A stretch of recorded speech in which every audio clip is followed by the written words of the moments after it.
Hi everyone, my name's Govinda and I am a certified crash out. So now, I'm not gonna lie, the whole premise of a crash out is like maybe a year or two new to me because that's when I've been in my peak prime crash out era. So now, being a crash out is a slang term, but it's also very complex, I'm not gonna lie. You can either be a crash out like in a very emotional, deep way, or just pure crash out energy can also mean just pure anger and revenge. So I went onto the internet, I was like, let me get a little definition of a crash out. So a crash out can also refer to a dramatic emotional or mental collapse, often characterized by anger, frustration, or an explosive reaction to a situation. In general, crash out usually conveys the idea of something happening suddenly or with a lot of intensity. Now, I have, like I said, been in my crash out era for at least like the last 2 years. It's been like reflecting now, looking on the past, it's been a journey. It's been a wild ride. The reason why I'm like I want to sit down and read books that will go with my crash out is because not only do I feel like I'm at the end of it, but the emotional bit that kind of reminds me of the movie with Pearl being like I'm a star is done. And now it's pure like Diana revenge dress crash out. So that's one reason why I was wanting to do this video. But then yesterday I was on a train and I was watching just like for an hour TikToks of Huda from Love Island crashing out. So apparently America's crazy because it put deliberately Huda in the elimination bottom so that they could see her crash out. And now that that is a bit mad for me still. Like, that's crazy. I was watching those videos and feeling like I was there with her. I could easily. So I have such prominent fire sign energy in the whole of my birth chart. I mean, like, listen, I'm a Sagittarius sun, a Leo rising, and I've got a Scorpio moon, so you know I can go, like, don't even play. And then I've got a Capricorn Mars and a Venus. Like, are you actually wanting to piss me off? Because if you do it, yeah, I will meet you there, but I'll meet you so well. You don't even want to get me there. Actually, let me calm down for a second. The reason why I feel like I need to read crash out books is because I have been in a place where I've been crashing out like on the inside. So I have been internally being like, Vinda, don't do it. People, like, I feel like people low-key want to see you crash out. People, like, don't give them what they want. Just like demure now, very together. But me and my friend who very much shares a similar birth chart as me, her like moon and rising are flipped. So she's got a Leo moon, I've got Leo rising. She's got a Scorpio rising, I've got a Scorpio moon, and then she's got Aquarius where I've got Capricorn. So it's like twins but like different vibes. It's like the sisters from when Sister did that Halloween movie, that kind of vibe. Do you know what I mean? At the start of the year, we were saying to each other, this is how, like, this is certified. We were going to each other, we were going, just let it burn. And we were just festering and fostering, and we were just going for it. And now I am in that era where I am just done. Like, I'm not protecting anything. I'm not holding it in anymore. Like, if someone wants it, they can have it. But anyway, I am wanting to read books that go with this because I feel like whilst I've been going on this, there's not been many books that I've read that are just matching that vibe, and it's been holding me back from reading. So I did some little, journalistic on the internet and found some books that I think are gonna fit perfectly with that. So the first book, which I'm really excited for because it's actually exactly what I need, and that's The Girl with the Louding Voice by Abby Dari. And I'm looking forward for this one, but let me tell you, my computer's here, so I'm looking here. Let me tell you about this one first of all. So the main character is a 14-year-old Nigerian girl who knows what she wants in education, but as the only daughter of a broke father, drug the dad, she is removed from school right, listen to this, and sold as the third wife to an old man, which unfortunately in a lot of countries is just reality. It's crazy. But listen to this part. She sold for 4 goats, 2 bags of rice, some chicken, and a new TV. So she has to go through all that tragedy of having that from her family, but then the reality and the tragedy from being married to this old man who wants a subservient wife. Her family wants a yielding daughter, but she knows what she wants at such a young age, which, I mean, I'm already on her side. So she finds the determination to find her voice in a whisper in a song in broken English until she can speak for herself, for the girls like Rebecca who came before, and for all the girls who will follow. That's the reason why I think this is perfect, because oftentimes when you have a voice that feels like it's different from the voices that you've heard, you are built, it is built into you to just follow the script, whereas like your script is, you know, Oscar worthy. The script that you might have got might have not even been nominated for a Razzie, like it wasn't even that on the radar for that, but you are going for the Oscars. And I think this book unfortunately deals with very harsh, unfortunately real scenarios, but this is what I need right now. So I'm gonna get into that one and get back to you guys. So I'll see you later. Hello everyone. So I can't sit here and lie and say like it's a week later and I've done everything, because I started this video in early summer, like late spring, early summer, and it is currently the 2nd of December. Same year, but it's been a while. The year's nearly over. I have finished this challenge probably like a month ago, but I, from the last time I checked in, have really finished my crash out era breakdown. Let's call it what it is. And I just wanted to come on here and just give an update, because this really is a story of reading, but also a lot for me, and I feel like very different. So anyway, I want to go through all the books I read, didn't read for this challenge, because I think I wrapped it up nicely. I made it nice, as Dorinda Medley would say. And I just want to go through all of it now. So this is quite funny, because the first book I read was The Art of War. Now, did I purely read this because of the meme of Camille Grammer from The Real Housewives of Beverly Hills in season 1, when she was like the biggest menace ever, reading it after getting in a fight with Kyle, I think, and she's like planning her thing, and she's like, the person who stays in control is the person who wins or has the real power. And then she says pernicious, she's so pernicious. Don't know what that word means. So anyway, I read the book and I can't lie. I didn't feel like from this book I picked up that much. I mean, always reading books like this that are set really far back. I think this was published in the year 52 or something. Yeah, 501. Do you know what I mean? It's very interesting to read it, because you kind of get a good grasp on kind of the world at that time. Like, I remember when I tried to read The Prince by Machiavelli, that is very much a man trying to kiss another man's arse by bigging him up with is it Lorenzo de Medici? No, it might be someone else. But anyway, it's really interesting to see the sphere that world is in at that time, but also kind of the mindset that certain people have. I did like that it was literally about the physical art of war. I found that interesting. It was just an interesting read. Didn't pick up too much from this in the way of like life skills or anything like that.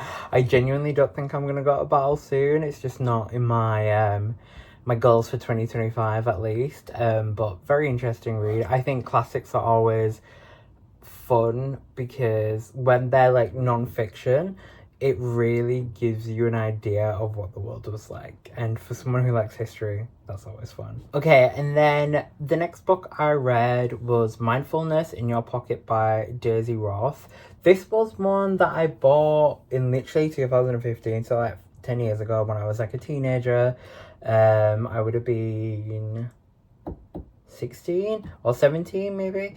And I like bought it because I was like cool, edgy. It was of the time. It's like a little book with you can't even say ChatGPT would like made it because like it just has quotes, and I gifted it to a friend recently, so that was fun. It was just a little book, so there's nothing to really disseminate from it because nice quotes. I'm one of those people, I like to see a nice quote. Some of them are very thought-provoking, like people's quotes. Nothing too thought-provoking in there, but just a nice little pick-me-up. Okay, so the next book I read is a book called High Functioning by Dr.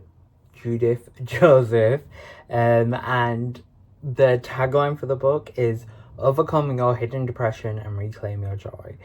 Now, as someone who really came out of the last 2 years being like, I don't know what's wrong with me, and has recently received like, you were depressed from a clinician, this was really important for me at least to read when I was going through a period of being like, what is wrong with me? Because I picked this book up because it was like advertised on TikTok, and everything I related to, and it was kind of the old me, that I was like, this is me, but I don't feel like this anymore. So I read the book. It really talks about high functioning depression, which I think a lot of people have. I mean, in different cultures it can be different, but the work culture that we have at the moment, kind of like the hustle culture, but the amount that we have like content wise as well to come into our brains and our vision, it can be so overwhelming, and a lot of people are just running on empty 24/7. And I think genuinely what led to my crash out was like, I was high functioning, and then all of a sudden, like literally like a, you know when you play Jenga and someone just removes the block, that was the block that just made me crash out. So I read this book. I didn't give it a rating because I've done this in the past where if I read something and it's like somewhat scientific and is based on research, I don't feel like giving it a rating, purely because I'm like, how can I be the one to... This is like academic. I don't feel like you should be giving it an academic 5 stars. You can give it feedback, but I wasn't reading it to give it feedback. I was reading it to pick up some stuff, and I can't really give it a rating based off that. So yeah, that was the next one. And then after that, it's very all over with my reading, but I read My Way of Life by Joan Crawford. So I, as a person, am driven by these little hyperfixations I always pick up. So like, I've hyperfixated on like everything and anything that you could think of, and one of them was Joan Crawford and Betty Davis, but also that kind of like old Hollywood sphere and time. So in the summer of first year of uni, I was watching Feud by Ryan Murphy, which is all about the feud between Betty Davis and Joan Crawford. I became obsessed with that show. Today, if I could like only pick 4 shows, that just one season would be the like one of them. Like 4 shows for the rest of my life, I'm watching that because it is so well done. At least for me, I know it's not hugely historically accurate, but then unless you were those people, how could it be accurate? Even then, you know, you have your own biases.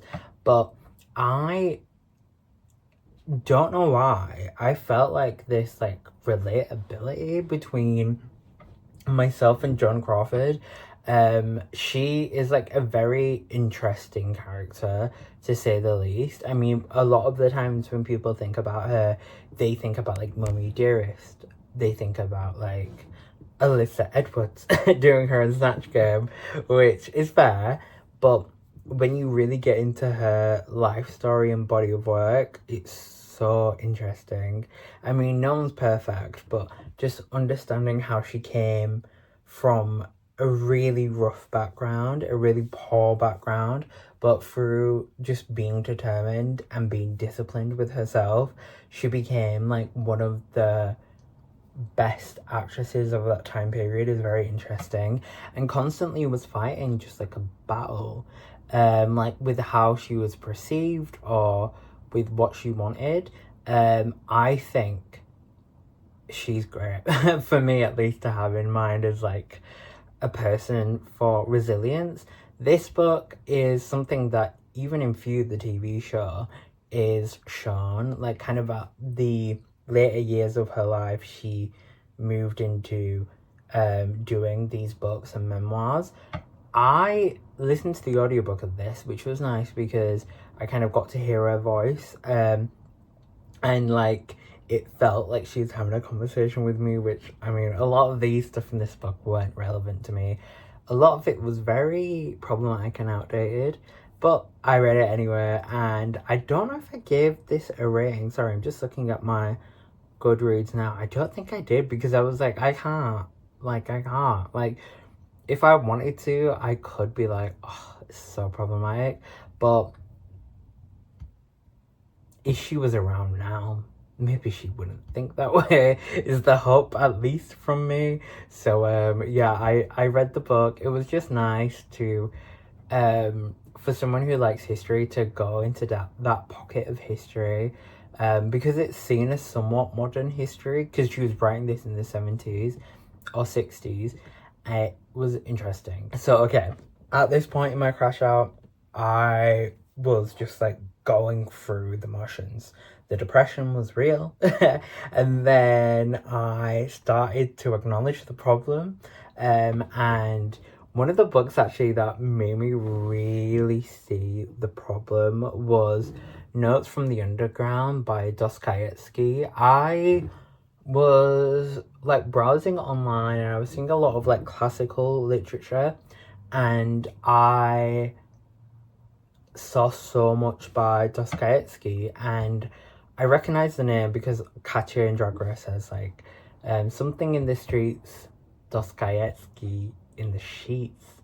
But I think I was seeing like the brothers Romanov, I think is the book's name. But I literally asked ChatGPT, I was like, okay, what book should I read from this period or classics or from this author?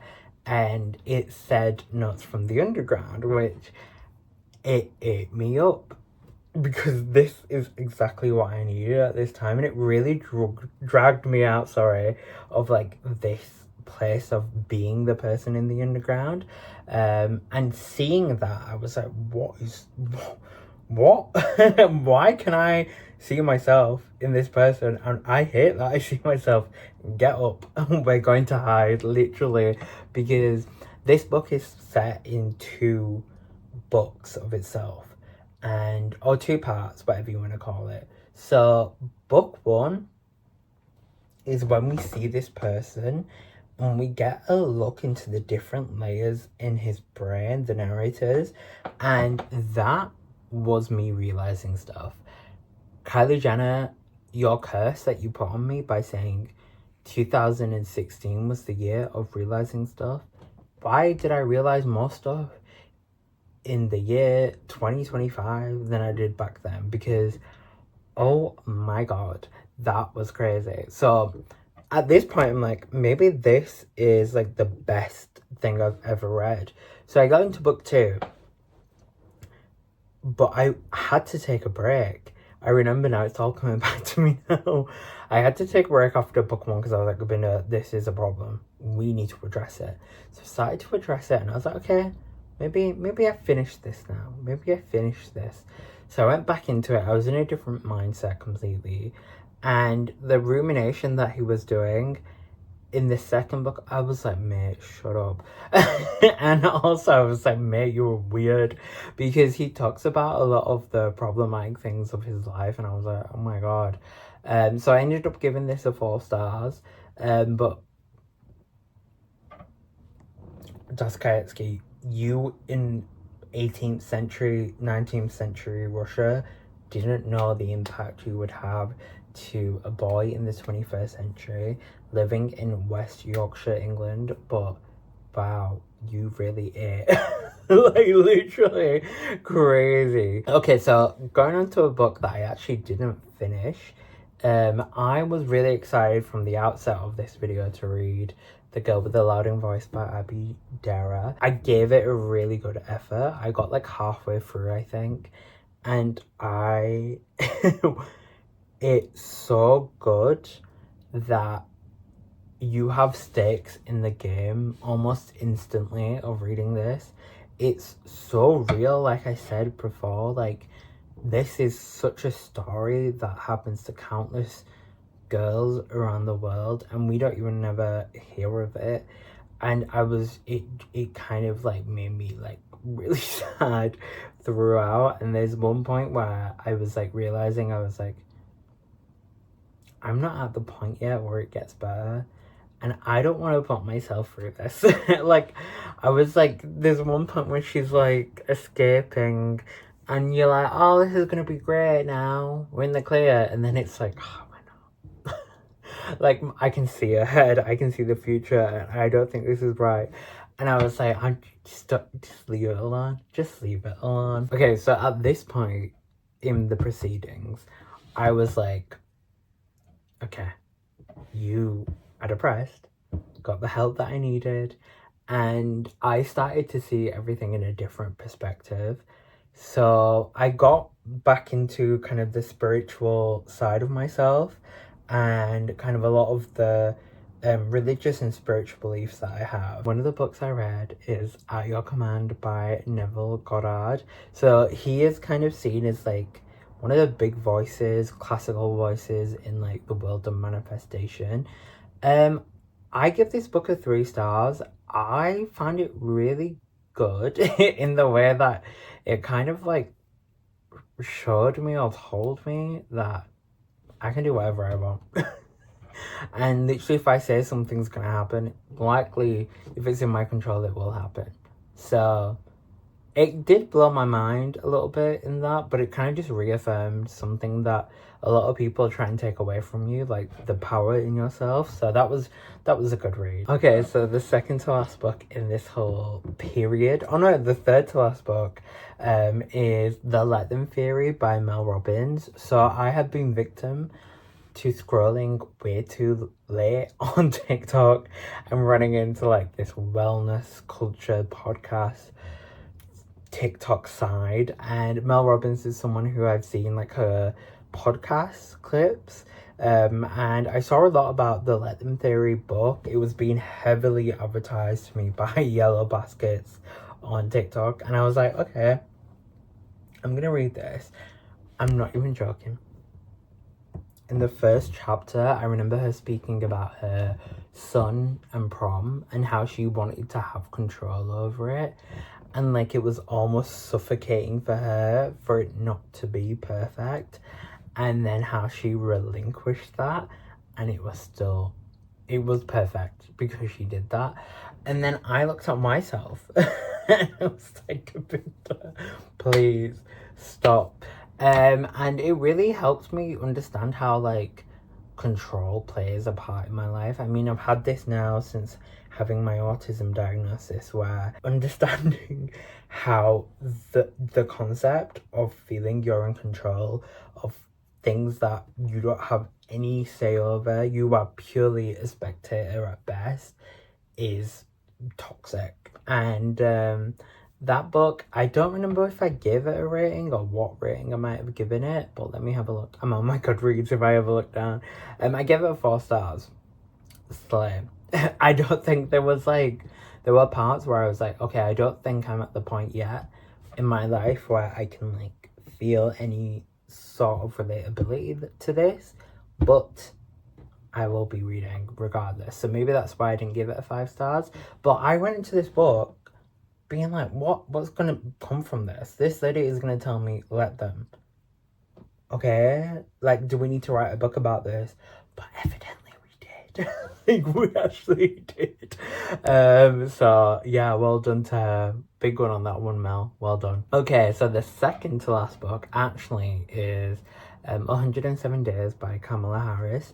So when we were speaking about hyperfixations, I have previously hyperfixated on American politics. For example, I was just hyperfixating on the Kennedy era of America and just learning about that. So, sorry, I can't make myself stop laughing today, unfortunately for you. But I read this book, just like a nice, audiobook adventure. I think what I was actually doing is I've gotten into gardening recently. Like the garden is my garden of my soul. So I was cutting off some ivy that historically had always been on my fence, my garden, and I was like, nah. What impression is the world getting from my fence being full with ivy? It's not whimsical anymore. It's dirty. It's disgusting. So I cut that off. And I listened to actually 2 books. One of the books is for a different video that I'm doing, but one of the books was Kamala Harris 107 Days.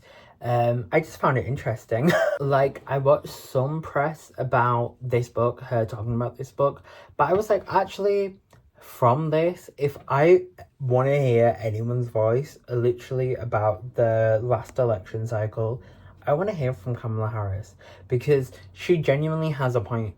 Like, 107 days is the smallest length of time that anyone's had for a presidential campaign in modern day America. How's that not interesting? How's it not interesting that in modern history, she's the second only woman to run for president and be, I think, the primary candidate for either Democrat or Republican Party. And this was actually, like, it really made me like Kamala. Like, I was like, okay, I'm not saying like fan, but I was like, I'm really interested in this woman. I mean, given like the things she's done, like the mountain she's got to, the way that she got to where she is, I found it very interesting. I always found it interesting when she spoke, and with the passion that she spoke with. I mean, listen, do I agree with everything that she has to say politically?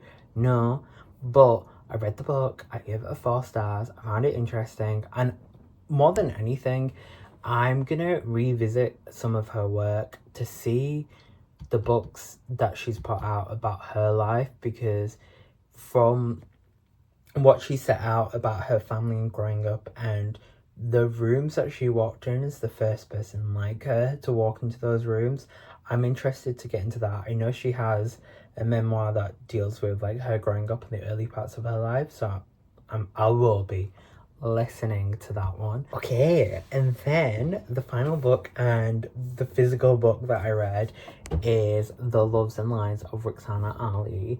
So this is a book that I picked up just before COVID, and I bought it, didn't read it straight away. I think if I read anything, it was like probably the first chapter, and this book is meant to be very much what I was reading at that time, but I found that when I reached the kind of middle section of this, I was like, this isn't young adult anymore. This is like real stuff. It deals with our main character, Roxana. She is from a Bangladeshi family living in America. She's in a female-female relationship. She's like high school age. She's about to go to uni or college. and her family discover that she's with her girlfriend Ariana. She's like found kissing, and the family are like, no, you can't do this. And she's like, well, you know what, actually I think you find I can. So they kind of like con her by saying her grandma's ill into going back to Bangladesh. And then as soon as she goes back to Bangladesh, she realizes it's a scheme. It's a setup. She has been conned. And even though she's trying to like really be resilient, her family are doing some disgusting things. So trigger warning here, it deals with a lot of like things when it comes to religious prejudice. It deals with a lot when it comes to like conversion therapy and thoughts. It deals a lot with discrimination that gay people face, especially in countries that they're very much hated. I mean, it could be argued that like that's everywhere, but this book is really, really good. I'm not gonna lie. It did read as a YA, and in certain parts, I was so angry at certain characters.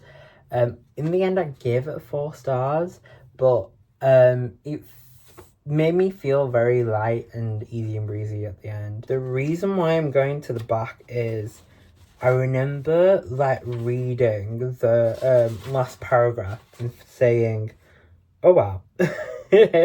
But I don't want to ruin it, so spoilers ahead. So at the end she says, I scanned the room and all around me there were the faces of people who I loved and wanted in my life. Watching them now, enjoying themselves. Here in my home, I felt a great weight lift off me and I could breathe again. The presence tonight showed me the unconditional acceptance of who I was, and there could be no greater gift for me than this moment right here, right now. For the first time in a long while, I was truly happy.